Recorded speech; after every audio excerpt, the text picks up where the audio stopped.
പരിശുദ്ധ ദൈവമാതാവിന്റെ വണക്കമാസം 20-ാം ദിവസം.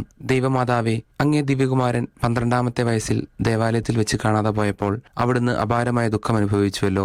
പ്രിയമാതാവെ, അങ്ങേ മക്കളായ ഞങ്ങൾ പലപ്പോഴും പാപത്തിൽ ഉൾപ്പെട്ട് ഈശോയെ ഉപേക്ഷിക്കുന്നതിന് അവിടുന്ന് പരിഹാരം അനുഷ്ഠിക്കുകയാണല്ലോ ചെയ്തത്. ഞങ്ങളുടെ ഭൂതകാല പാപങ്ങളെക്കുറിച്ച് അനുതപിക്കുന്നു. മേലിൽ പാപം ചെയ്ത് ഈശോയെ ഉപേക്ഷിക്കാതിരിക്കാനുള്ള അനുഗ്രഹം ഞങ്ങൾക്ക് നൽകണമേ.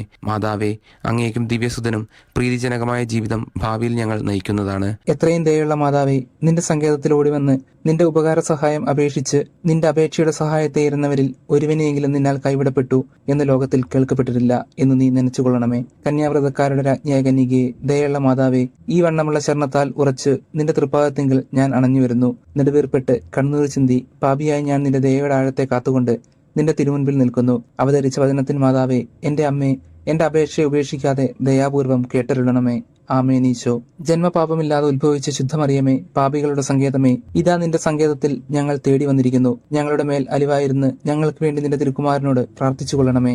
സ്വർഗസ്ഥനായ ഞങ്ങളുടെ പിതാവേ, അങ്ങയുടെ നാമം പൂജിതമാണമേ. അങ്ങയുടെ രാജ്യം വരണമേ. അങ്ങയുടെ തിരുമനസ് സ്വർഗത്തിലേതുപോലെ ഭൂമിയിലുമാകണമേ. അന്നു വേണ്ടുന്ന ആഹാരം ഇന്ന് ഞങ്ങൾക്ക് തരണമേ. ഞങ്ങളെ തെറ്റുകൾ ഞങ്ങളോട് ക്ഷമിക്കണമേ. ഞങ്ങളെ പ്രലോഭനത്തിൽ ഉൾപ്പെടുത്തരുതേ, തിന്മയിൽ ഞങ്ങളെ രക്ഷിച്ചുകൊള്ളണമേ. നന്മ നിറഞ്ഞ മറിയമേ, നിനക്ക് സ്വസ്തി. കർത്താവ് അങ്ങയുടെ കൂടെ സ്ത്രീകളിൽ അനുഗ്രഹിക്കപ്പെട്ടവളാവുന്നു. അങ്ങയുടെ ഉദരത്തിൻ ഫലമായി ഈശോ അനുഗ്രഹിക്കപ്പെട്ടവനാകുന്നു. പരിശുദ്ധ മറിയമേ, തമ്പുരാന്റെ അമ്മേ, പാപികളായ ഞങ്ങൾക്ക് വേണ്ടി ഇപ്പോഴും ഞങ്ങളുടെ മരണസമയത്തും തമ്പുരാനോട് അപേക്ഷിക്കണമേ. പിതാവിനും പുത്രനും പരിശുദ്ധാത്മാവിനും നാമത്തിൽ ആമേൻ.